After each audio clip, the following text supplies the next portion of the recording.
everybody.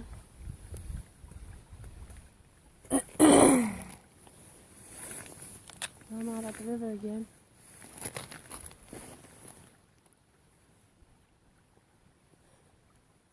Last night, before I went to bed, I read the rest of Malachi.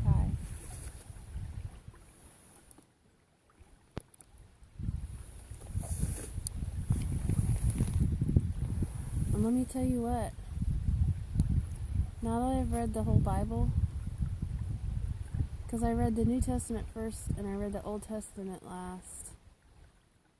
I know that's kind of a backwards way of doing it, but I only did that because the guy at church told me to read the New Testament first. That it would be a little easier on me. And I have to agree with him because the Old Testament was really, really, really, really harsh. And it was really hard to read for me because I'm not a big reader. I don't read all the time. Ever since I started getting to the end of the Old Testament, I've been reading a lot more. I've been reading a bunch of books by Bill Myers, and I just got a new book, the Book of Enoch. So I'm going to be reading that along with the New Testament. But anyway, the reason for me bringing that up is I read the New Testament and it was just easy peasy.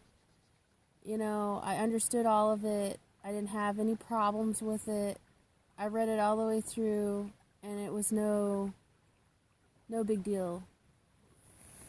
But reading the Old Testament was really hard for me. And anybody who's out there that's struggling with reading the Bible, I just ask that you continue reading it. Because I can see where people say, and they get frustrated and they're like, well, this contradicts itself. So why should I read this? And it totally contradicts itself. And I used to feel that way too when I first started reading the New Testament. I was like, this is contradictory and blah, blah, blah, blah, blah. But then I was like, I didn't give up. I kept reading it. And then I realized that it didn't contradict itself at all. That I was taking it out of context. And when I started reading it in the context and the time that it originally was in, it all started to make sense. So I want to tell people out there that are having problems reading the Bible, that are like, well, it contradicts itself here and it contradicts itself there, that continue to read it. Don't give up. The Word is the message that God gave us. You know, and we should be reading it.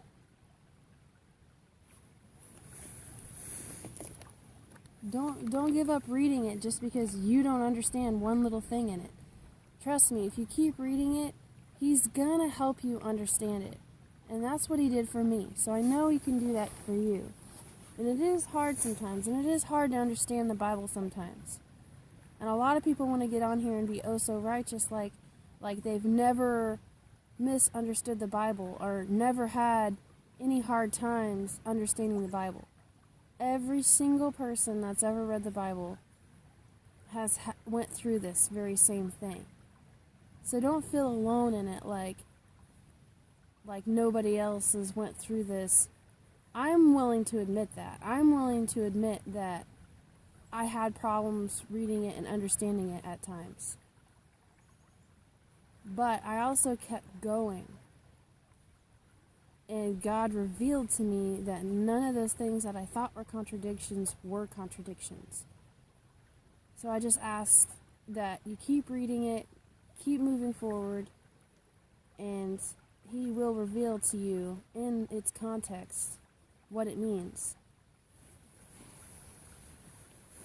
So anyway, I'm going to just kind of start flipping through the Bible and just start reading whatever comes whatever the page opens to and whatever my finger lands on is what I'm going to read. And I pray that Jesus Christ, Yeshua HaMashiach, leads me to whatever page he wants to be read today. And I pray that it edify you.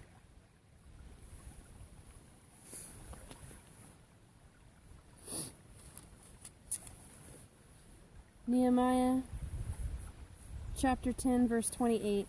And the rest of the people, the priests, the Levites, the porters, the singers, the Nethinims, and all they that had separated themselves from the people of the land unto the law of God, their wives, their sons, and their daughters, everyone having knowledge and having understanding. See, that is absolute confirmation right there.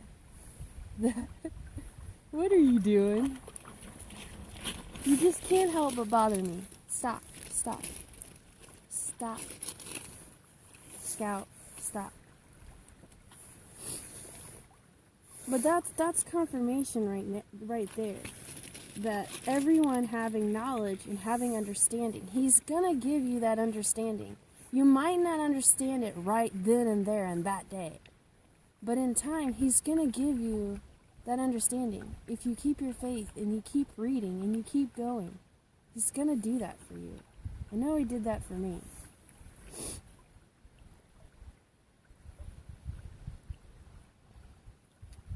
Oh boy. Revelation chapter 12,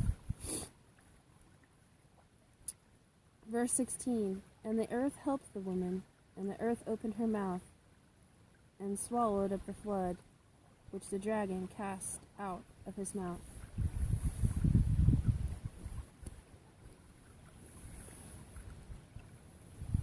First Samuel chapter 24, verse 6. And he said unto his men, The Lord forbid that I should do this thing unto my master, the Lord's anointed, to stretch forth mine hand against him, seeing he is the anointed of the Lord.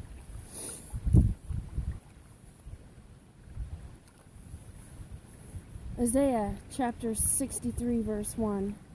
Who is this that cometh from Edom with dyed garments from Bozrah? This that is glorious in his apparel, traveling in the greatness of his own strength? I that speak in righteousness, mighty to save. Wherefore art thou red in thine apparel, and thy garments like him that treadeth in the wine fat? I have trodden the winepress alone, and of the people there was none with me, for I will tread them in mine anger, and trample them in my fury. And their blood shall be sprinkled upon my garments, and I will stain all my remnant.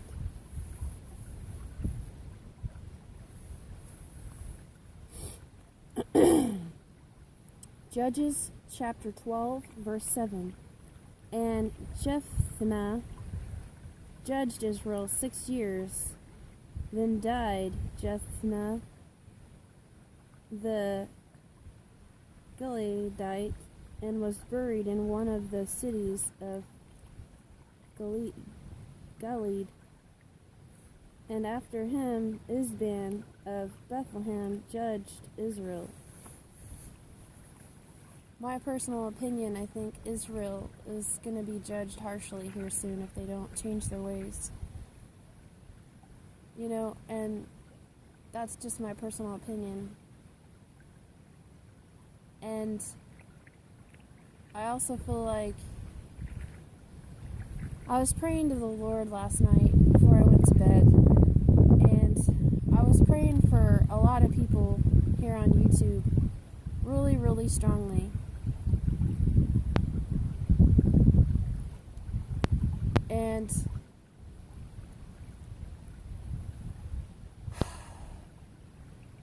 the Father told me, very simply put, that they have made their choice. And the Father, when He tells me that, that's not very good. Because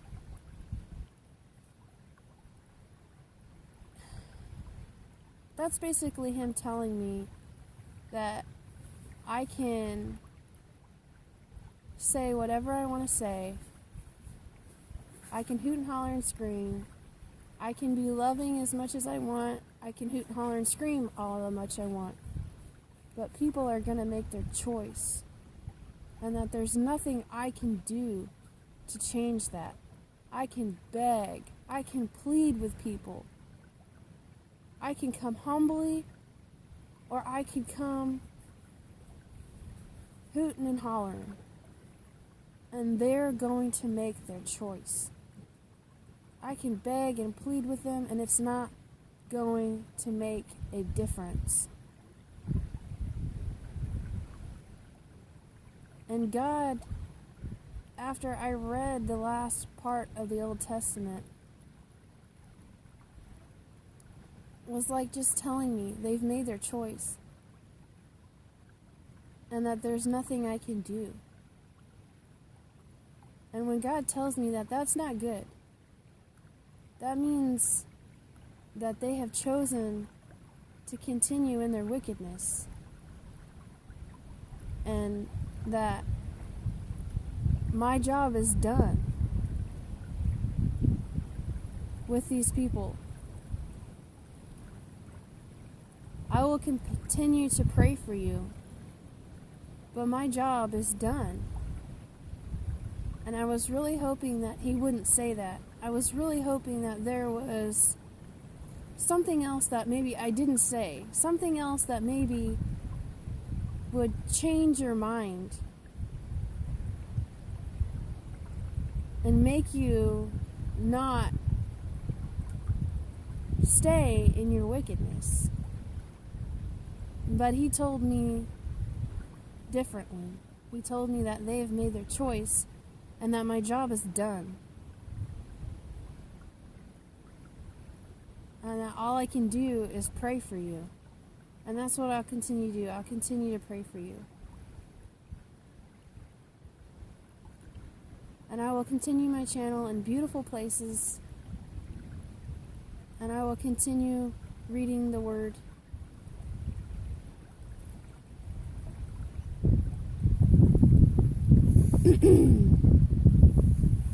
So back to the Word.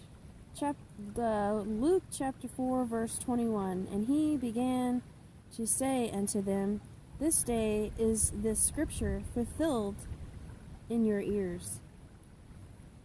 And all bare Him witness, and wondered at the gracious words which proceeded out of His mouth. And they said, Is not this Joseph's son? And He said unto them, Ye will surely say unto me this proverb, Physician, heal thyself. Whatsoever we have heard done in Capernaum, do also here in thy country. And He said, Verily I say unto you, no prophet is accepted in his own country. But I tell you of the truth.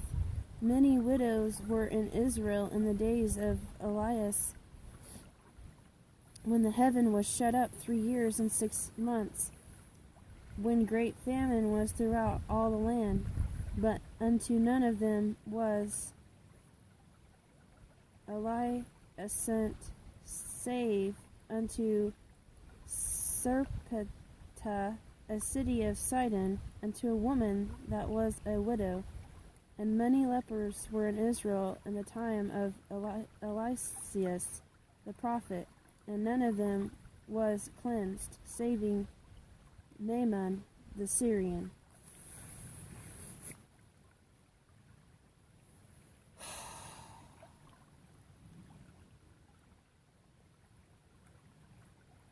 Open your ears and listen and soak in what He just said.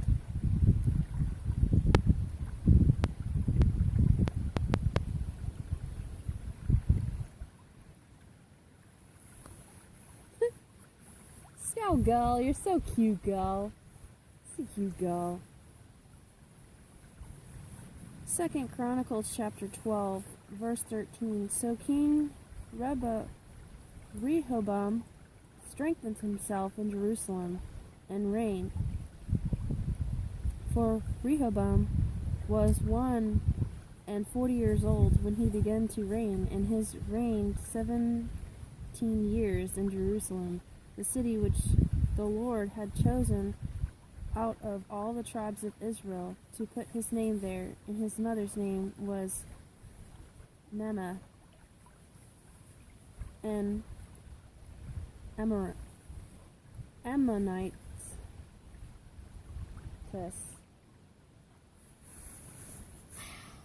What are you doing, dog?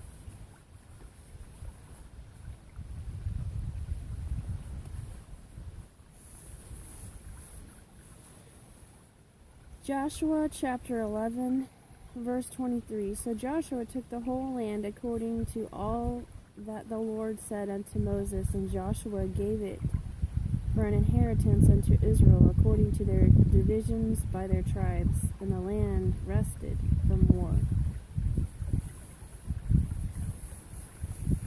So those were the Bible verses, be it as it may.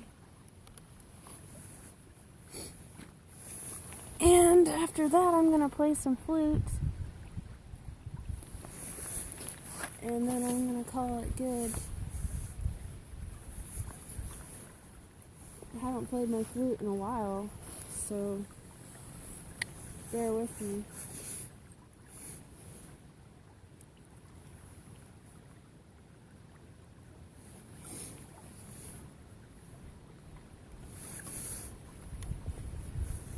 Lord, I pray that those Bible verses edify each and every one of you today.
Sorry guys, I messed up a couple times. My flute kind of got...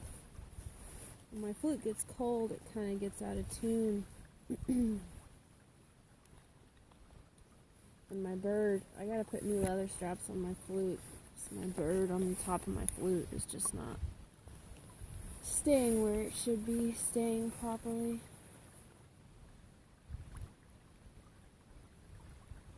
Well, I hope you guys enjoyed that.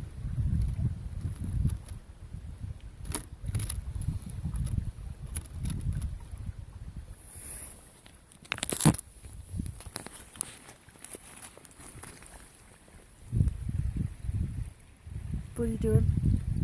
Little dingo puppy watching tail.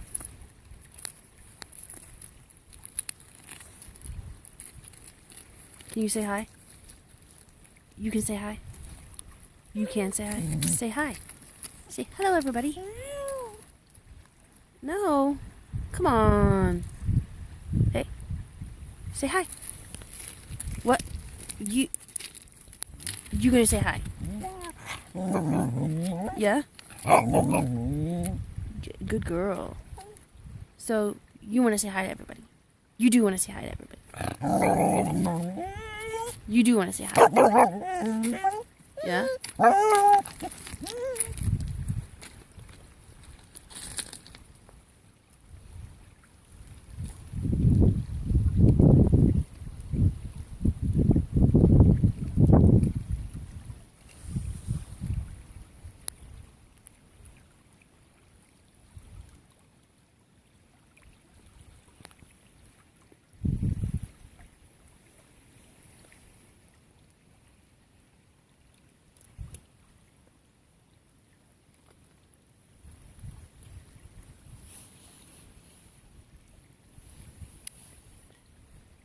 God bless every single one of you.